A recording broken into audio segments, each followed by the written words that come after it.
Hi, I'm Joss from eDub Conversions, and I'm going to show you how you can best enjoy Maggie, our electric camper van. So you can charge Maggie in one of three ways. First of all, what's most likely to happen, you're going to arrive at your campsite and see one of these on your pitch. And it's a very simple piece of equipment. I've got this on one end and what's called a Type 2 on the other, and a brick in the middle that will make sure you pull no more than 10 amps as default. So you very simply twist this cap off, throw this in the other end of the campsite, and you're away. Secondly, you will receive one of these, which is Type 2 to Type 2, which you'll find at most service stations, large shopping centres and things like that. That'll charge a lot faster, and that's probably the best port of call if you want to top up whilst you're on the road and you want to go a bit further. Another thing I should mention is you also have this 3-pin plug adapter, which very simply replaces the blue end here. So you can twist it off here and replace it with a 3-pin plug so you can charge from a 3-pin plug socket. When in charge mode, you're able to redirect your power using this switch here. When you switch to 2, the power then becomes available in these two 3-pin plugs, as well as in the induction hob here. We've also installed a red flashing light to remind you when you've finished cooking your dinner that you're no longer charging the battery pack, and to switch back to 1 to automatically enable the battery charging once again. So in order to get this seat spun around, you need to reach below yourself, grab the lower lever, push it down and give it a nice spin. It's a lot easier to do once you're sat on it than it is trying to do it from the outside. In order to get the bench seat ready for sleeping, lift up the front of it like this, pull it out, and you've got a nice lovely double bed there. If you want to get back up again, reach at the back, pull that bit up and push it in. If you need your seat belts, they will be tucked down there somewhere, so make sure they're away before you start using it as a bed, and make sure they're back out if you need to strap yourself in. The pop top is very simple. There's a little button here on this lever. Push the button in to get the big lever out, and then detach the smaller lever. Same with the other side. And it really doesn't take much to give it a gentle push up.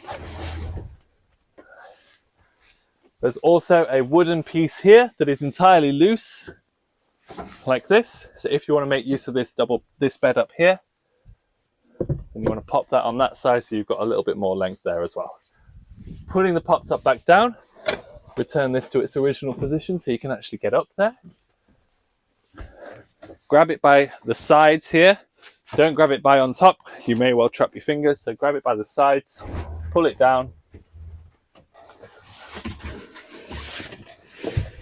and then you're away. It's really important that you come down onto one knee, otherwise you might crack your head. And then reverse the process with these levers, hook on the hook bit, and then pull the big lever down to get it nice and tight. There you go. So in order to get your dining table out, you'll need to remove this cupboard here by pulling out the bottom. It's entirely loose, so you can just drop it on the floor. This is your table leg, which slots in nicely there.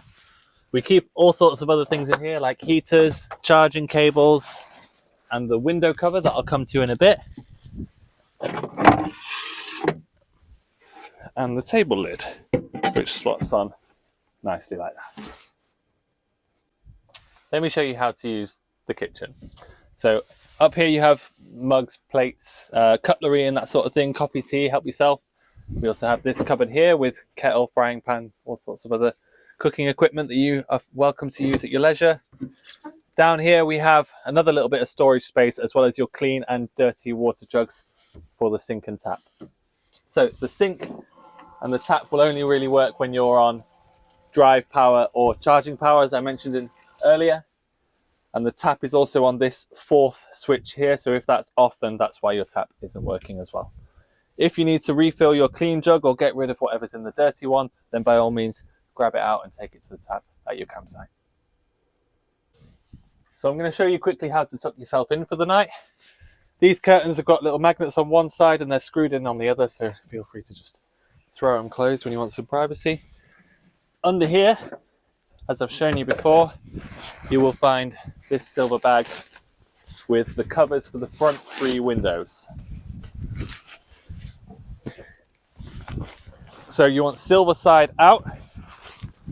Very simply, this triangle bit here hooks over the door, so you can then just close the door. And that's now, if it wasn't so windy, that's now stuck fast. And then you simply come around the other side. With the door open, it's a lot easier for you to reach it. Well, half open then. Make sure it's nice and snug on that side. Shut that door. Give it a nice tie off at the bottom as well, so you don't end up with peeking.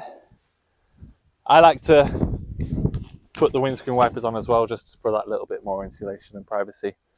And that's the front window all tucked in. So I'd like to talk you through some of the driving controls that you've got in the cab here. We'll start with the indicator switch. If you push this up, you can see your little green light on the dashboard going. Switch it to the left, and then you've got your left-hand indicator going, of course. Hazard switch here as well. Pull it out once. All the lights will tell you you're hazarding. Headlights. If you were to pull it out once, you've got your what we call driving lights, very low dim beams.